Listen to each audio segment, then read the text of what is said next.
तो जिस प्रकार पिछली बार जूली बहन के माध्यम से परमात्मा ने एक संदेशा दिलवाया था, हल्का सा उसको फिर से रिपीट कर देता हूँ। हो सकता है बहुत सारे भाई बहन वो वीडियो ना देख पाए हों। तो जूली बहन के माध्यम से परमात्मा ने संदेशा भिजवाया था कि हमने गुरु को रिझाना है, गुरु को प्रसन्न करना है। हमने दंडवत प्रणाम करते समय मात्र एक फॉर्मेलिटी नहीं निभानी कि जी लेट गया दंडवत कर लिया, दौड़ता भागता, मन में क्या चल रहा है, क्या विचार चल रहे हैं, सामने दंडवत कर रहे हैं। अब वो नहीं चलेगा इस भक्ति मार्ग में। भगत को अपने हृदय में स्थिरता लेके आनी पड़ेगी, धैर्य लेके आना पड़ेगा, शांति लेके आनी पड़ेगी। इस भक्ति को, परमात्मा की भक्ति को, इन आध्यात्मिक क्रियाओं को हमने सबसे पहला स्थान देना पड़ेगा, सर्वोपरि रखना पड़ेगा, सबसे ज्यादा महत्व देना पड़ेगा। बाकी काम बिगड़े तो बिगड़े, भक्ति नहीं बिगड़नी चाहिए। अब ये अंतिम समय चल रहा है, लास्ट समय चल रहा है। किसी भी पॉइंट से हमने गुरु जी को नाराज नहीं करना। तो जैसे ही अब हम गुरुदेव भगवान को दंडवत करें, तो अब हमने क्या करना है? सबसे पहले हम गुरुदेव भगवान के दरबार में खड़े हो जाएं, जहां भी मालिक का दरबार लगा हुआ है या नहीं लगा हुआ है, जहां भी हमने दंडवत करना है, हमने खड़े होकर आधीनी के साथ में सबसे पहले वो 9 लाइनें गुरु महिमा में बोलनी है। और जल्दबाजी में नहीं बोलनी, प्यार प्रेम शांति से बोलनी है। क्या?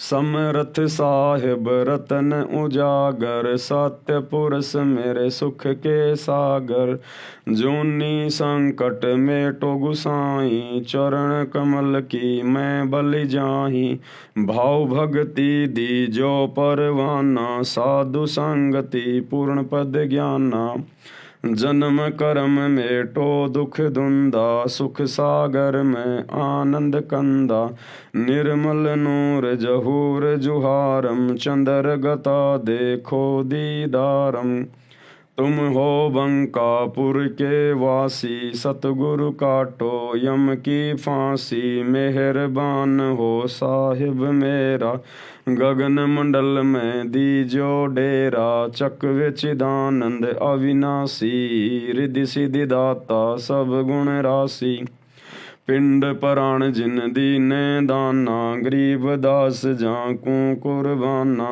पिंड पराण जिन दीने दाना, गरीब दास जाकू कुर्बाना।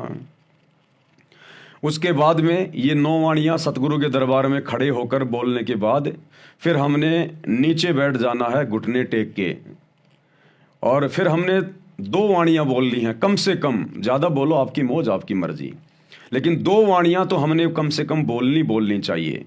ये 9 वाणियाँ सतगुरु के दरबार में खड़े होके बोलने के बाद में, ठीक है, अगर कोई माँ बहन ऐसी है जिसकी डिलीवरी है या कोई बीमार है, कोई एक्सीडेंटल है, अगर किसी को प्रॉब्लम है, तो वो ज़मीन पर बैठ के भी 9 वाणियाँ बोल सकता है, कोई दिक्कत नहीं है। चेयर पे बैठ के भी बोल सकता है, कोई दिक्कत नहीं है। अगर कोई शवस्थ है, उसके लिए दास कह रहा है कि खड़ा होके और आधीनी के साथ करबद्ध होके सर्वप्रथम इस प्रकार गुरु की महिमा करे पहले। और ये 9 वाणियाँ बोलते समय ध्यान रहना चाहिए भाई और बहनों, हमारा ध्यान इधर उधर नहीं होना चाहिए, किसी भी काम धंधे में नहीं होना चाहिए, फालतू की बातों में नहीं होना चाहिए। हमारा ध्यान हमारे सतगुरु के चरणों में होना चाहिए, सतगुरु के चरणों में। हम उनकी महिमा कर रहे हैं, 9 वाणियाँ बोल रहे हैं, समरथ साहेब रत्न उजागर, और ध्यान चल रहा हमारा हमारे काम धंधे में, दिमाग जा रहा हमारी दुकान के ऊपर, तो वो सतगुरु को समर्पित नहीं हो रही। सतगुरु तुम्हारी उन वाणियों को स्वीकार नहीं कर रहा है। एक छोटा सा सत्संग मैंने आपको पहले भी सुनाया था, अब भी सुना रहा हूं। गुरुदेव ने कहा था कि जो तुम बोल रहे हो, जिसके लिए बोल रहे हो, तुम्हारा ध्यान as a god, as a भगवान उसके प्रति होना चाहिए। जिसको उद्देश्य मानकर, उद्देशित मानकर तुम प्रार्थना कर रहे हो, तुम्हारा ध्यान as a god, as a भगवान उसी में होना चाहिए। तब प्रभु तुम्हारी उस पुकार को स्वीकार करेगा, तुम्हारी उस विनती को, जो महिमा तुम कर रहे हो अपने सतगुरु की, तब सतगुरु उसको स्वीकार करेगा। तो ये छोटा सा सत्संग 1 मिनट का, जिसमें गुरु जी क्या कह रहे हैं कि जब आप महिमा करते हो किसी की भी, तो आपका ध्यान उसी में होना चाहिए, और उसको एज ए परमात्मा मान के, एज ए गॉड मान के। यदि हम गुरु जी से ये 9 वाणियाँ महिमा की गा रहे हैं, कर रहे हैं, तो हमारा ध्यान गुरुदेव के चरणों में, गुरुदेव की सूरत में, गुरुदेव के आसपास, और ये सोचकर कि सामने भगवान बैठा है, भगवान, क्योंकि महिमा केवल भगवान की जाती है, सामने तस्वीर किसकी है? गुरुदेव की। तो ये भगवान है, ये परमात्मा है। अगर हमने परमात्मा किसी और को मान रखा है, दाढ़ी मूंछ वाले उस कबीर जी की फोटो को, और महिमा कर रहे हैं अपने गुरुजी की, दंडवत कर रहे हैं अपने गुरुजी को, तो गुरुजी कभी भी उसको स्वीकार नहीं करेगा। क्योंकि आप दंडवत तो कर रहे हो अपने गुरुजी को, हाथ जोड़ के खड़े हो अपने गुरुजी के आगे, और भगवान मान के आप जी वाणियां बोल रहे हो उस दाढ़ी मूंछ वाले नकली कबीर को, तो वो वाणियां आपके गुरुजी को समर्पित नहीं होंगी। आप जिसके लिए महिमा कर रहे हो, जिसको दंडवत करना चाहते हो, जिसके आप भगत हो, जिसके आप अनुयायी हो, वही आपकी नजरों में भगवान होना चाहिए, तभी आपकी वो प्रार्थना वो स्वीकार करेगा। तो क्या करें गुरुदेव भगवान? ध्यान से सुन लीजिए। तो कबीर साहब कहते हैं, राम योगी ना जीवे और जीवत बौड़ा हो। राम से बिछड़ भगवान के सुख न देखने के बाद आदमी या तो जीवे नहीं, जीवेगा तो पागल हो जाएगा। तो वो दशा उस महापुरुष की हुई। तो दादू साहब जी बड़े होते गए, जो जो तब उन्होंने उस अमृतवाणी बोली, वह उनके चेलों ने लिखी, गरीब दादू साहब जी के ना, और दादू जी के ग्रंथ में ये विद्यमान है वाणी। अब दादू जी क्या बताते हैं, थोड़ी सी महिमा परमात्मा की दादू जी के शब्दों से सुनाते हैं। परमात्मा की, परमात्मा शब्द कहने से पाप करने लग जाते हैं जीव के, लेकिन जो परमात्मा है उसको उद्देश्य बनाकर उसको परमात्मा कहा जाए, लेकिन जो परमात्मा है उसको उद्देश्य बनाकर उसको परमात्मा कहा जाए, लेकिन जो परमात्मा है उसको उद्देश्य बनाकर उसको परमात्मा कहा जाए। जो परमात्मा है उसको उद्देश्य मानकर और उसको परमात्मा कहा जाए।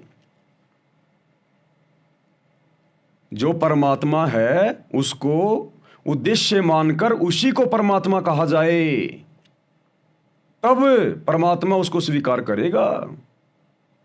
जैसे हम दंडवत कर रहे हैं अपने गुरुजी को परमात्मा मानकर, तो गुरुजी हमारे दंडवत को स्वीकार करेगा। हम दंडवत कर रहे हैं गुरुजी को और भगवान हमारे दिमाग में चल रहा है वो दाढ़ी मूंछ वाली को कबीर की वो नकली फोटो, तो गुरुजी उस दंडवत को स्वीकार नहीं करेगा। जिस प्रकार भगत भाई बहन संध्या आरती के लास्ट में अपने गुरुजी को क्या कहते हैं? मेरे गुरुदेव भगवान भगवान दीजो काट काल की फांसी। अपने गुरुजी को भगवान कह रहे हैं कि मेरे गुरुदेव भगवान है।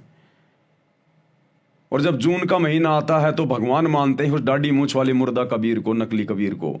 तो वो प्रार्थना तुम्हारा गुरु नहीं सुन रहा, क्योंकि तुम फॉर्मेलिटी कर रहे हो, तुम शब्द गा रहे हो अपने गुरुजी के लिए कि मेरा गुरुदेव भगवान है, और वास्तव में भगवान मान रहे हो तुम दाढ़ी मूंछ वाली उस कबीर की फोटो को।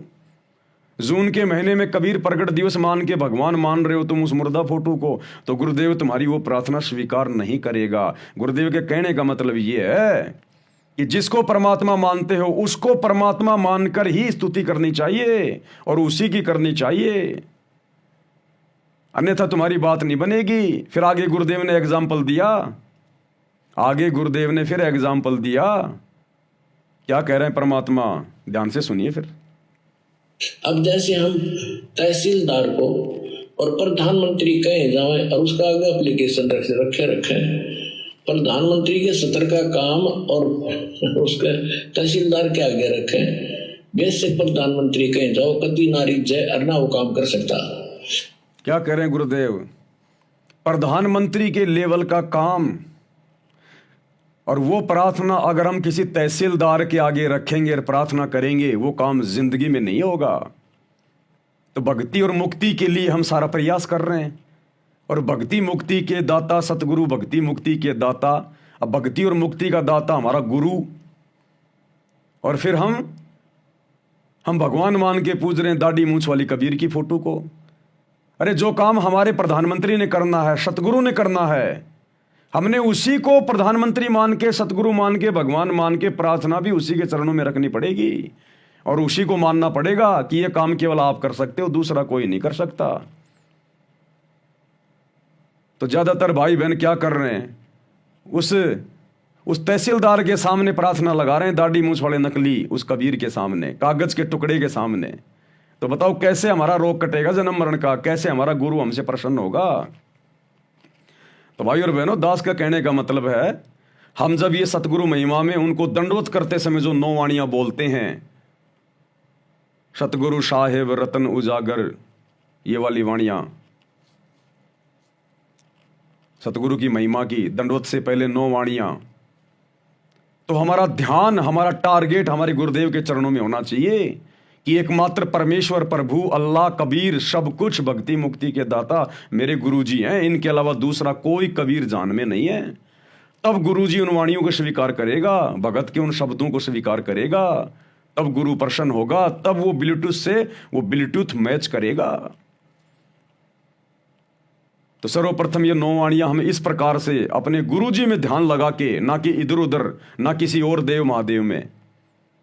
उसके बाद जमीन पे घुटनों के बल बैठ जाएं और फिर कम से कम 2 वाणियां हाथ जोड़ के आधीनी के साथ, कर जोड़ूं बिनती करूं धरूं चरण पर शीस, सतगुरु रामपाल जी भगवान ने दियो नाम बख्शीश।